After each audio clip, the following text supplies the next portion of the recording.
दोस्तों नमस्कार, मेरा नाम है बबलू और आप इस वक्त देख रहे हैं आपका अपना पसंदीदा यूट्यूब चैनल जिसका नाम है बबलू के ब्लॉग्स।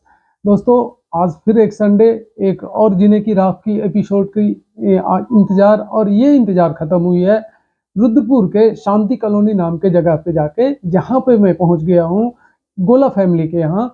और इनकी स्टोरी बहुत ही इंटरेस्टिंग है, बहुत ही लाजवाब है। मुझे उम्मीद है इनकी स्टोरी सुनने के बाद आप लोग भी गुजरे जमाने की बात को भूल के नए राह पे चलने की कोशिश करेंगे। दोस्तों एक कहावत है कि हर एक कामयाब मर्द के पीछे किसी न किसी औरत का हाथ होता है। अब ये बातें गुजरे जमाने की हो गई। आज के युग में किसी कामयाब महिला के पीछे किसी मर्द का हाथ भी हो सकता है, या होता है, या होने लग गया है। यदि ये मैं कहूँ तो गलत नहीं होगा। मैं ऐसा क्यों कह रहा हूँ ये आपको इस एपिसोड के देखने के बाद अपने आप पता चल जाएगा। तो बगैर किसी देरी के चलिए चलते हैं उन्हीं शख्स के यहाँ जिनके घर पे मैं अभी मौजूद हूँ, जीने की राह एपिसोड को शूट करने के लिए। आइए चलते हैं उनके पास, जानते हैं उनके बारे में, ताकि आप भी अब इस कहावत को पीछे रख के आगे नई राह पे चलने की स्टार्ट कर दें। और आपका स्वागत है मेरे इस YouTube चैनल पे जिसका नाम है बबलू के ब्लॉग्स। सर मैंने आपके बारे में बहुत कुछ सुना था, ऐसा सुना था जो गुजरे जमाने की बात को छोड़ के आप आगे की राह पे चलने लग गए हैं। और मैं चाहता हूं कि आपका ये काम, आपका ये बेहतरीन आइडिया लोगों तक जाए, लोगों भी इस चीज़ को फॉलो करें। इसी सिलसिले में मैं आपके पास आया हूं। सबसे पहले मैं आपका परिचय जानना चाहूँगा। देखिए भाई साहब, मेरा नाम जितेंद्र सिंह गोला है और मैं ये श्रीमती संतोष प्रजापति जी हैं। मैं एक छोटे से गांव दुराला से बिलोंग करता हूँ। ये पड़ता है डिस्ट्रिक्ट अमरोहा, उत्तर उत्तर प्रदेश। प्रदेश में। जो उत्तर प्रदेश इंडिया के अंदर है। इंडिया के अंदर ही है और ये अपना मुरादाबाद से सटा हुआ एक डिस्ट्रिक्ट अमरोहा है। वहाँ हमारा एक बड़ा परिवार है, लेकिन अब करंट टाइम में हम शांति कॉलोनी में मैं अपने परिवार के साथ में जीवन यापन करता हूँ। बहुत खूब। सर मैं आपके फैमिली मेंबर के बारे में जानना चाहूँगा, वर्तमान में जो फैमिली मेंबर हैं आपके। मेरी फैमिली में मैं, मेरी मिसेज और मेरे 2 बच्चे हैं। मेरी एक बड़ी लड़की 7th स्टैंडर्ड में है और छोटी बेटी 3rd स्टैंडर्ड में पढ़ती है। जो सब्जेक्ट आज के इस टॉपिक का हिस्सा बना है वो है कि मैंने सुना है आपने अपने जॉब की कुर्बानी देके, या यूं कहूं कि जॉब क्विट करके मैम के जॉब को कंटिन्यू रखे हैं। कितनी सच्चाई है इसमें? बिल्कुल, आपने जो सुना है बिल्कुल सही सुना है। इस बात से मैं पूर्ण रूप से सहमत हूँ। मैं फार्मा कंपनी में जॉब करता था। 2006 से मैं फार्मा कंपनी में हो गया। 2006 में मेरी सोलन में एक फैक्ट्री है साइकेम फार्मा, वहाँ मैंने अक्टूबर 2006 में स्टार्ट किया था और 2021 तक मैंने फार्मा में ही जॉब की है। 16 साल का एक्सपीरियंस मेरा फार्मा का रहा है। 2021 में मेरी वाइफ के साथ में कुछ थोड़ी प्रॉब्लम हो गई थी। वहाँ रहते हुए मेरी मिसेज का ट्रांसफ़र हुआ लोहाघाट के एक छोटे से ब्लॉक बाराकोट में। वहाँ इनको अकेले रहते हुए काफ़ी टाइम हो गया था, तो ये थोड़ा-सा डिप्रेशन में जाने लगी थी। तो मैंने अपनी जॉब को क्विट करने का सोचा और उसके लिए सर मेरे को बहुत बड़ी एक ये बात सामने आई थी कि मैं अपने परिवार को देखूँ या अपनी जॉब को देखूँ। तो मैंने अपने परिवार को देखना ही बेटर समझा। बहुत खूब। आपका ये आइडिया ही मैं लोगों तक पहुंचाना चाहता हूं, ताकि यदि जरूरत पड़े तो वो कहावत को पीछे छोड़ दें कि हर एक मर्द के कामयाब के पीछे किसी न किसी औरत का हाथ होता है। यहाँ पे मैं जो देख रहा हूँ, हर कामयाबी के पीछे किसी मर्द का हाथ है। मैं यही दिखाना चाह रहा था। जॉब पर क्विट करने का फैसला कितना मुश्किल था आपके लिए? क्या आप फिर कभी जॉब में लौटेंगे, या हाउस मैनेजर से ही संतुष्ट रहेंगे? खाली समय कैसे आप व्यतीत करते हैं? नहीं सर, हाउस मैनेजर से संतुष्ट नहीं रहूँगा। जब वापस मिसेज का इधर ट्रांसफ़र हो जाएगा रुद्रपुर के किसी भी एरिया में, मैं अपनी जॉब फिर से कंटिन्यू कर लूँगा। क्विट करने का फैसला कितना मुश्किल था? वो तो काफ़ी मुश्किल फैसला रहा है सर। जब फर्स्ट टाइम जॉब क्विट करने का मैंने सोचा था, तो मैं सोचता था मैं जॉब क्विट करने के बाद मैं करूँगा क्या? और क्या मैं घर में जैसे लेडीज़ रहती हैं उस टाइप से सर्वाइव कर पाऊँगा अपने आप को? बहुत मुश्किल फैसला रहा है मेरे साथ में। उस चीज़ को मैं ही जानता हूँ। मैं किसी से कभी शेयर नहीं करता इस चीज़ के लिए। कि कितना मुश्किल फैसला मेरे लिए रहा है। बहुत लेकिन फिर भी मैंने अपने परिवार को देखते हुए उस फैसले को एक साइड कर दिया है और अपनी फैमिली के साथ में रहना मुझे अच्छा लगा है। आप दोनों की शादी कब हुई और क्या शादी के समय आप दोनों ही जॉब में थे? बिल्कुल सर, हम शादी के वक्त दोनों ही जॉब में थे। मैं फार्मा में ही था, लेकिन मेरी मिसेज जो है ये प्राइवेट एक पंजाब केसरी न्यूज़पेपर है देहरादून में, उसमें न्यूज़ रिपोर्टर का काम करती थी। गवर्नमेंट जॉब इनकी उस टाइम पे नहीं थी। आफ्टर मैरिज ही इनकी गवर्नमेंट जॉब लगी है। आप दोनों की क्या ये अरेंज मैरिज है? Arrange marriage. पहली मुलाकात कहाँ पे हुई? सर हमारी दोनों की अरेंज मैरिज है और पहली मुलाकात हमारी देहरादून में हुई थी। अगला क्वेश्चन मैम आपसे होगा, आपके लिए हस्बैंड को जॉब से क्विट करने का फैसला कितना मुश्किल था आपके लिए? मैम अगला क्वेश्चन आपसे है और वो है कि जॉब से क्विट करने का जो आपके हस्बैंड का फैसला था, वो फैसला कितना मुश्किल था आपके लिए और क्या रीजन रहा कि आपने अपने जॉब को बरकरार रख के हस्बैंड को क्विट करने के लिए सपोर्ट किए?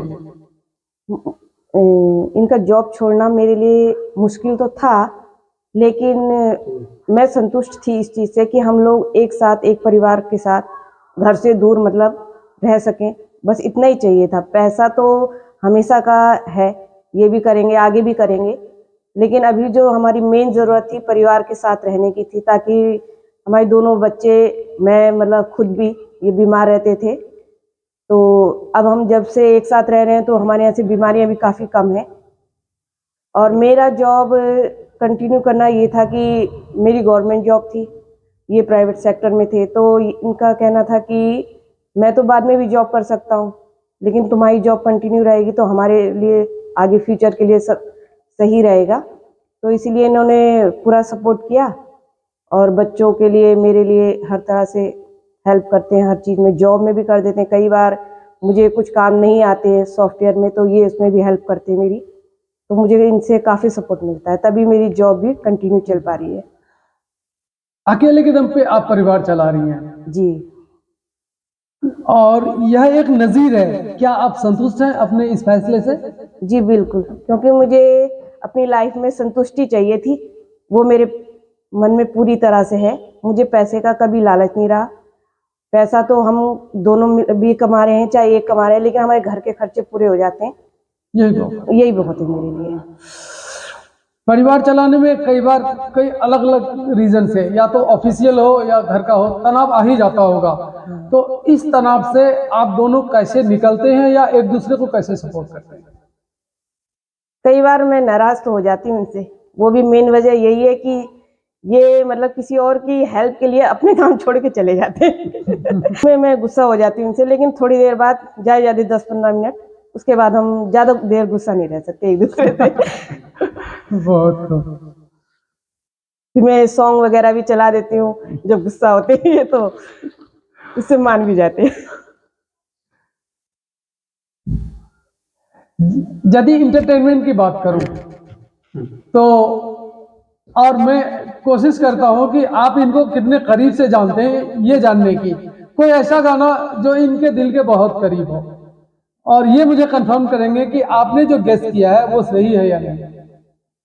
वैसे तो ये आध्यात्मिक सॉन्ग ज़्यादा सुनते हैं और ओल्ड सॉन्ग कम ही सुनते हैं, लेकिन मैं ज़्यादातर ओल्ड सॉन्ग ही लगाती हूँ। तो उसमें एक मेरा फेवरेट सॉन्ग है, अब तो है तुमसे हर खुशी अपनी, तो हम दोनों उसको ज़्यादा लाइक करते हैं। दोनों का ही कॉमनली पसंद है।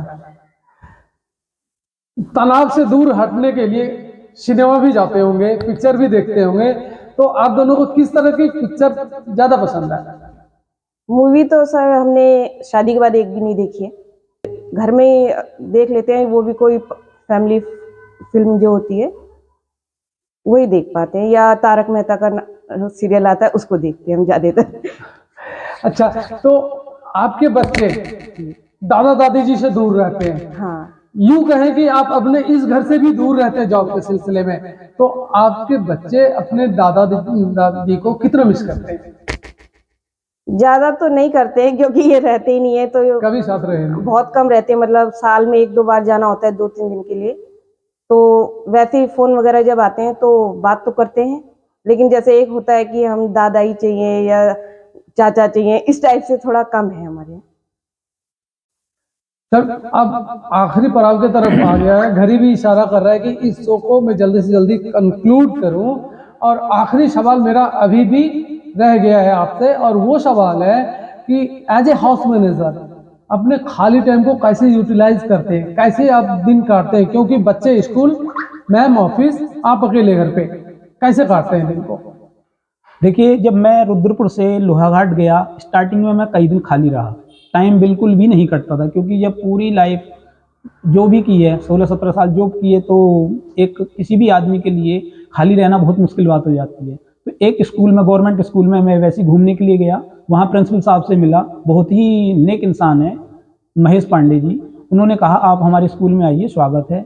मैं एक एज ए टीचर वहाँ अपना टाइम स्पेंड करने के लिए जाता हूँ, और फ्री ऑफ कॉस्ट, वहाँ मैं कुछ लेता देता नहीं हूँ। वहाँ से मेरे को एक रेस्पेक्ट भी मिलती है और मेरे को अच्छा भी लगता है। वहाँ के जितने भी बच्चे हैं सभी मेरे को बहुत प्यार करते हैं, मैं भी बहुत ज़्यादा उन बच्चों को प्यार करता हूँ।